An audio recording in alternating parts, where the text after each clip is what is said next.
అమెరికాకు పాకిస్తాన్కు హిస్టారికల్గా కూడా క్లోజ్ రిలేషన్షిప్. ఎందుకంటే అమెరికన్ మిలిటరీ స్ట్రాటజీలో పాకిస్తాన్ చాలా కీలకం కనుక పాకిస్తాన్కు అన్ని రకాలుగా అమెరికా సహకరిస్తుంది.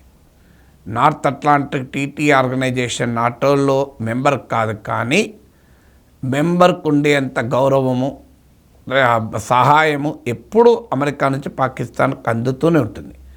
అమెరికా సాయం వల్లనే పాకిస్తాన్ ఈవెన్ అణ్వాయుధాలను కూడా పొందగలిగింది. సో అమెరికాతో పాటు చైనా సాయం కూడా ఉండవచ్చు, కానీ అమెరికా మొదటి నుంచి కూడా పాకిస్తాన్కు మిలిటరీ సాయం చేస్తూ వచ్చింది. F-16 యుద్ధ విమానాల నుంచి మొదలుకొని పాక్ ఆర్మీకి పెద్ద సప్లయర్ ఆఫ్ ఆర్మ్స్ అమెరికా.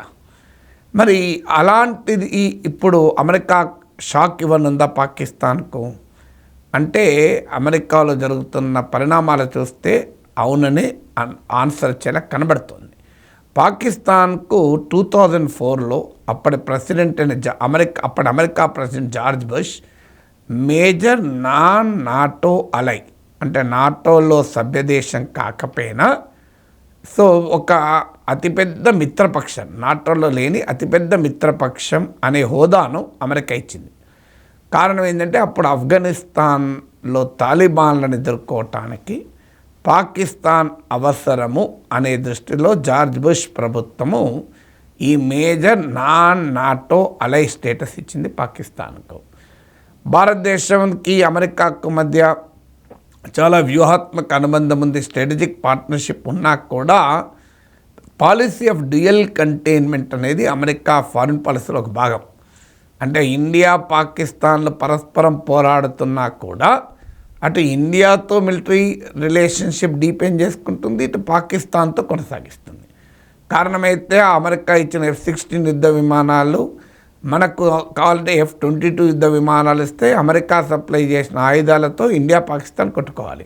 ఇది అమెరికా పాలసీ. సో అందువల్ల భారతదేశం ఎంత అన్ని అభ్యంతరాలు చెప్పినా, ప్రపంచ తీవ్రవాదుల పురిటిగడ్డగా పాకిస్తాన్ ఉన్నా, చివరకు ఒసామా బిన్ లాడెన్ లాంటి వాళ్లకు పాకిస్తాన్ ఆశ్రయం ఇచ్చినా అమెరికా పాకిస్తాన్ మధ్య బంధం అయితే మారలేదు. ఈ మేజర్ నాన్ నాటో అలై అనే హోదా ఇచ్చి పెద్ద ఎత్తున మిలిటరీ సాయం చేస్తూ వచ్చింది. అయితే దీన్ని వ్యతిరేకించే వరకు కూడా అమెరికాలో ఉన్నారు. ఇప్పుడు అమెరికాలో ఒక కాంగ్రెస్ మెంబరు యాండీ బిగ్స్ అనే అతను ఎవ్రీ 2 ఇయర్స్కి ఒకసారి అమెరికన్ కాంగ్రెస్లో ఒక బిల్లు పెడతాడు. ఈ scrap major non NATO ally status to Pakistan అని.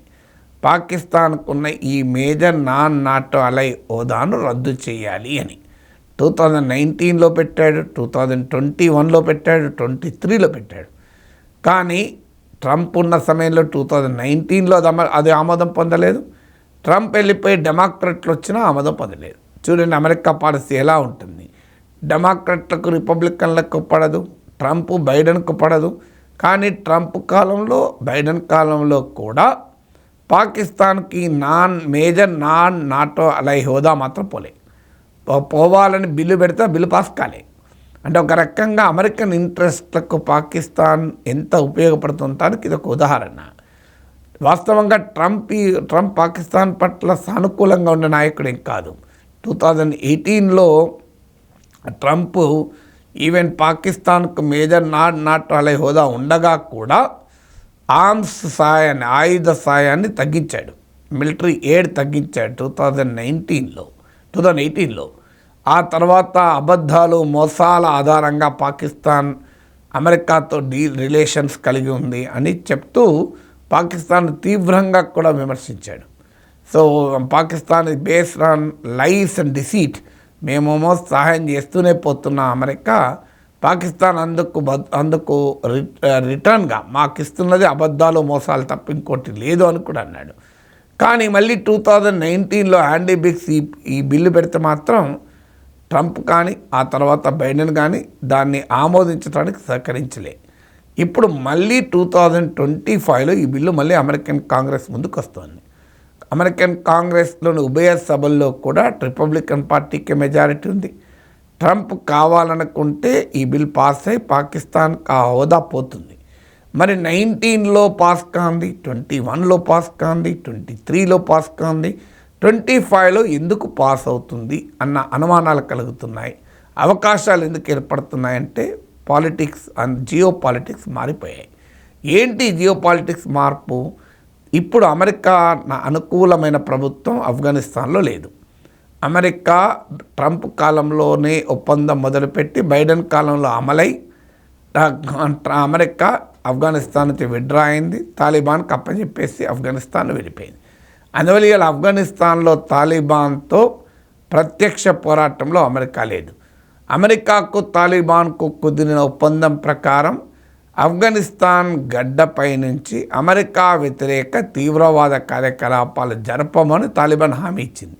అందుకే మీరు గమనించండి, ఆఫ్ఘనిస్తాన్లో తాలిబాన్ అధికారంలోకి వచ్చాక అమెరికా పైన ఏ టెర్రర్ అటాక్స్ ఏం లేవు. సో అందువల్ల తాలిబాన్లతో ఒప్పందం కుదిరింది, తాలిబాన్లతో ఘర్షణ లేదు. అందువల్ల తాలిబాన్లతో పోరాడటానికి అమెరికాకు పాకిస్తాన్ అవసరం వచ్చింది, వ్యూహాత్మకంగా అవసరం వచ్చింది. ఇప్పుడు ఆ అవసరం లేకుండా పోయింది. రెండవది, తాలిబాన్లను ఇన్ఫ్లుయెన్స్ చేసే పొజిషన్లో పాకిస్తాన్ కూడా లేదు. ఒకప్పుడు ఏంటంటే తాలిబాన్లను ఇన్ఫ్లుయెన్స్ చేయగలిగే శక్తి పాకిస్తాన్కు ఉండేది. అందువల్ల పాకిస్తాన్ అవసరం అమెరికాకు ఉండేది. ఇప్పుడు ఏమైంది? పాకిస్తాన్కు తాలిబాన్లకి మధ్య ఫైట్ నడుస్తుంది. వాళ్ళిద్దరే టెహ్రీక్ తాలిబాన్ పాకిస్తాన్ అంశం పైన దాడులు కూడా చేసుకుంటున్నారు. అందువల్ల ఇవాళ తాలిబాన్లతో ఘర్షణ పడే అవసరము లేదు. తాలిబాన్లతో ఒకవేళ ఘర్షణ పడ్డా పాకిస్తాన్ సాయం చేసే పరిస్థితులు లేదు. పాకిస్తాన్కు తాలిబాన్కు మధ్య రిలేషన్స్ కూడా లేవు. మూడవది, ఈ ప్రాంతంలో అమెరికాకు ప్రధాన ప్రత్యర్థి చైనా. చైనాకు పాకిస్తాన్కు మధ్య నెక్సెస్ రోజు రోజుకు పెరుగుతుంది. ఇది కూడా అమెరికాకు ఇష్టం లేదు. సో చైనాతోనే కాదు, ఈవెన్ రష్యాతో కూడా పాకిస్తాన్ నెక్సెస్ పెరుగుతుంది. సో పాకిస్తాన్ అమెరికా మిత్ర దేశాలైన Saudi Arabia, UAE, Jordan, Egypt వీళ్లకు పోటీగా పాకిస్తాన్, టర్కీ ఇలాంటి దేశాలతో కలిసి ఇస్లామిక్ ప్రపంచంలో కూడా ఒక ప్రత్యామ్నాయ కూటమిని ఏర్పాటు చేస్తోంది. సో అందువల్ల పాకిస్తాన్ అమెరికా అంగీకరించిన రీతిలో చైనాతో, రష్యాతో రిలేషన్స్ పెంచుకుంటోంది. ఇది కూడా ఇరాన్తో రిలేషన్ పెంచుకుంటుంది. ఇది అమెరికాకు నచ్చడం లేదు. ఈ మారుతున్న జియో పాలిటిక్స్ వల్ల అమెరికా పాకిస్తాన్కి ఇచ్చినటువంటి మేజర్ నాన్ నాటో అలై హోదాను రద్దు చేసుకునే అవకాశాలు కనబడుతున్నాయి. బట్ చెప్పలేం, చివరి నిమిషం వరకు అమెరికన్ ఫారిన్ పాలసీ ఇంట్రెస్ట్లు, మిలిటరీ ఇంట్రెస్ట్లు ఆధారంగా ఉంటుంది. ఎందుకంటే ట్రంప్ వచ్చినా, బైడెన్ వచ్చినా, రిపబ్లికన్లు ఉన్నా, డెమోక్రట్లు ఉన్నా, ఆల్ వెదర్ ఫ్రెండ్ పాకిస్తాన్. ఎందుకంటే అమెరికాకు ఒక పెద్ద క్లయింట్ దేశం. అమెరికన్ ఆయుధ కంపెనీలకు పెద్ద ఎత్తున కొనుగోలుదారు కస్టమర్ పాకిస్తాన్. సో అమెరికాలో మిలిటరీ ఇండస్ట్రియల్ కాంప్లెక్సెస్ అమెరికా ప్రభుత్వ విధానాలపైన బలమైన ప్రభావాన్ని చూపుతూ ఉంటాయి కనుక అంత సులభంగా పాకిస్తాన్ అమెరికాను డీకపుల్ అవుతుందా అనేది అనుమానాస్పదమే. కానీ ఈ మారుతున్న జియో పాలిటిక్స్ వల్ల అందులో ట్రంప్ లాంటి వాడు ప్రెసిడెంట్ అయ్యాడు కనుక ట్రంప్ కాస్త పాకిస్తాన్ దూరం పెట్టవచ్చు అన్న ఆశ భారతదేశానికి కలుగుతుంది. నిజంగానే పాకిస్తాన్కి ఈ హోదా పోతే డెఫినెట్గా ఇండియన్ ఫారిన్ పాలసీకి ఒక అడ్వాంటేజ్ మాత్రం కూడా. కానీ ట్రంప్ అయినా కూడా పాకిస్తాన్ పట్ల ఎలా ఉంటాడు? ఎందుకంటే అమెరికా తలుచుకుంటే పాకిస్తాన్ 2 నిమిషాల పని. పాకిస్తాన్ గడ్డపై నుంచి ఏ తీవ్రవాద సంస్థ పనిచేయదు. కానీ అమెరికా తలుచుకోదు. ఎందుకంటే అమెరికాకు ప్రపంచంలో అందరూ ఎక్కడ తీవ్రవాదం ఉన్నా తమ ఇబ్బంది లేదు. అమెరికా పైన అటాక్ చేస్తే ఇబ్బంది. కశ్మీర్ తీవ్రవాదికి, కాబూల్ తీవ్రవాదికి, కందహార్ తీవ్రవాదికి, న్యూయార్క్లో తీవ్రవాదికి మధ్య తేడా చూస్తుంది అమెరికా. తనకు ప్రమాదంగా ఉన్నవాడు అయితేనే తీవ్రవాది. తమ ప్రమాదంగా లేదనుకోండి, ఇప్పుడు సిరియాలో అల్ఖైదా నేపథ్యం ఉన్న వాడికి మద్దతు ఇవ్వడం లేదా? సో అందువల్ల ఈవెన్ తాలిబాన్లను, బిన్ లాడెన్ కూడా సోవియట్ అనుకూల ప్రభుత్వం ఆఫ్ఘనిస్తాన్లో ఉన్నప్పుడు పాకిస్తాన్, సౌదీ అరేబియా కలిసి అమెరికానే సృష్టించింది కదా. అందువల్ల అమెరికన్ మిలిటరీ స్ట్రాటజిక్ ఇంట్రెస్ట్ల డెప్త్ను బట్టి అమెరికా పాక్ రిలేషన్స్ ఆధారపడి ఉంటుంది. బట్ ఒక అవకాశం అయితే కనబడుతుంది ఇప్పుడు.